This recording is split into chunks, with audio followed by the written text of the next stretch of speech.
Hello అందరికీ welcome to my channel. నేనైతే ఈరోజు మటన్ చేస్తున్నానండి. ఫస్ట్ అయితే ఇట్లాంటి వెడల్పాటి బౌల్ అయితే తీసుకున్నాను. ఇందులో సరిపడంత ఆయిల్ అనేది వేసుకున్నాను. చూడండి, ఆయిల్ అనేది హీట్ అయింది. చూడండి, సరిపడంత ఆయిల్ అనేది వేసుకున్నాను. ఆయిల్ హీట్ అయిన తర్వాత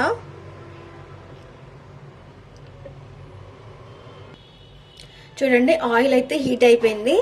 ఇప్పుడు ఇందులో ఆనియన్ ఇంకా పచ్చిమిర్చి వేస్తున్నాను. చూడండి, ఆనియన్ ఇంకా పచ్చిమిర్చి వేసిన తర్వాత ఇందులో బగారా పువ్వు ఇంకా బగారా ఆకు అయితే వేస్తున్నాను. చూడండి, ఇప్పుడు ఇది కొంచెం ఫ్రై అయిన తర్వాత ఇందులోనే కొంచెం అల్లం వెల్లిపాయ పేస్ట్ అనేది వేసి కలుపుకోవాలి. ఇప్పుడు ఇందులో కొంచెం పసుపు వేసుకొని మళ్ళీ కలుపుకోవాలి. చూడండి, ఆనియన్స్ అయితే మంచిగా ఫ్రై అయిపోయింది.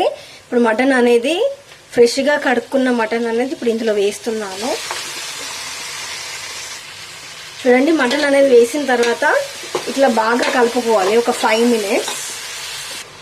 చూడండి, మటన్ అనేది వేడి పట్టింది. ఇప్పుడు కారం అనేది వేస్తున్నాను. చూడండి, ఇందులోకి తగినంత కారం అనేది వేస్తున్నాను. కారం వేసిన తర్వాత ఇప్పుడు ఇందులోకి తగినంత ఉప్పు వేసుకోవాలి.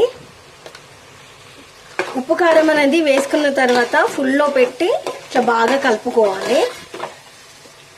చూడండి, ఉప్పు కారం వేసిన తర్వాత ఇదైతే ఒక 5 minutes ఉప్పు కారం అనేది మటన్కి బాగా పట్టుకోవాలి. హై ఫ్లేమ్లో పెట్టాలి.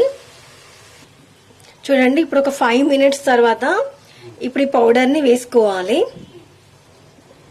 చూడండి, పౌడర్ ఎండు కొబ్బరి ఇంకా స్పైసెస్ అన్నీ కలిపి గ్రైండ్ చేసుకోవాలి మెత్తగా.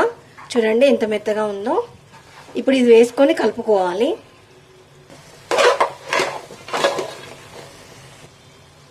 చూడండి, ఇందులోనే ఇప్పుడు కొంచెం పుదీనా, కొంచెం కొత్తిమీర అనేది వేసుకొని బాగా కలుపుకోవాలి.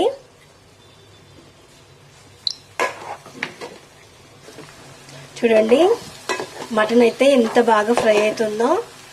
చూడండి, ఎంత యమ్మీగా అనిపిస్తుందో. ఇప్పుడు ఇది ఒక 10 minutes ఇలాగే ఫ్రై కావాలి. మటన్ వాసన అనేది స్మెల్ అనేది పోయేంత వరకు ఇట్లా మనం ఫ్రై చేసుకోవాలి. ఇప్పుడు మనం ఇది క్యాప్ అనేది పెట్టుకొని మీడియం ఫ్లేమ్లో పెట్టుకొని అప్పుడప్పుడు ఇలా కలుపుతూ ఉండాలి, మటన్ అనేది మొత్తం ఫ్రై అయ్యేంత వరకు.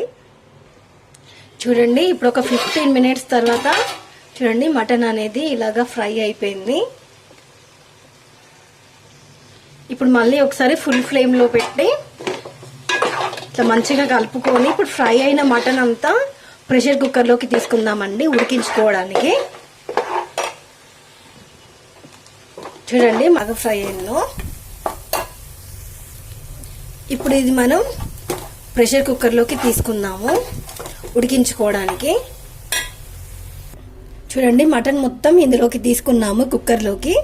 ఇప్పుడు ఇందులోకి సరిపడంత వాటర్ అనేది వేసుకొని మనము కుక్కర్ క్యాప్ అనేది పెట్టుకోవాలి. నేనైతే 8 విజిల్కి తీస్తాను. ఇప్పుడు ఇది మనం ఈ కుక్కర్కి క్యాప్ అనేది పెట్టుకొని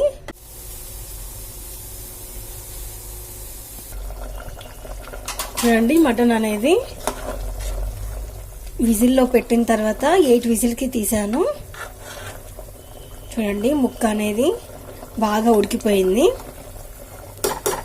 ఇప్పుడు ఇందులో మనం కొంచెం ధనియా పొడి వేసుకొని మటన్ అనేది దించేసుకోవాలి. ఇందులో కొంచెం ధనియా పొడి వేస్తున్నాను.